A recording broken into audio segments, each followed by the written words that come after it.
Partitë opozitare shqiptare kanë reaguar për konkursin e policisë, pasi sipas tyre nga 310 nxënës të pranuar në shkollën e mesme të policisë 7 maj, vetëm 9 janë shqiptar, më pak se 3%.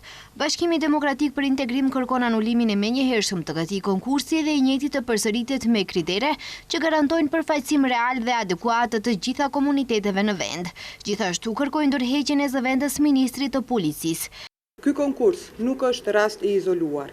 Ai është vetëm një tjetër dëshmi e një politike që i përjashton shqiptarët nga institucionet e shtetit, veçanërisht nga organet e rendit dhe sigurisë. Kur një komunitet që përbën një pjesë të konsiderueshme të popullsisë përfaqësohet me përqindje simbolike në polici, atëherë nuk kemi të bëjmë me një dështim të zakonshëm të një konkursi, por me mungesë të mekanizmave dhe të vullnetit për të garantuar përfaqësimin e tyre të drejtë. Shqetësim për këtë situatë shpreh edhe Aleanca për shqiptarët.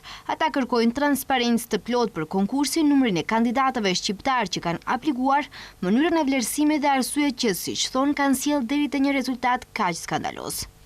Bëhet fjalë për një shkollë që përgatitet kuadrët e ardhshme të policisë dhe ku të diplomuarve u garantohet punësim në Ministrinë e Punëve të Brendshme. Kjo do të thotë se përbërja e sotme e kësaj shkolle do të reflektohet drejt për drejt në përbërjen e policisë në vitet e ardhshme. Për më tepër, mësimi zhvillohet vetëm në gjuhën maqedonase.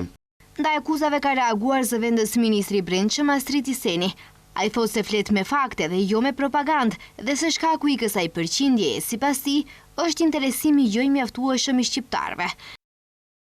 Interesimi shqiptarëve për këtë konkurs nuk ka qenë afër pritshmërive tona, edhe nga ata që kanë aplikuar, një numër nuk janë paraqitur në fazën e testimit, duke u tërhequr faktikisht nga gara. Prandaj, është e pandrejshme politikisht të thuhet se shqiptarët janë përjashtuar, pa treguar se kanë aplikuar, se kanë vazhduar procesin dhe se kanë plotësuar kriteret e përcaktuara.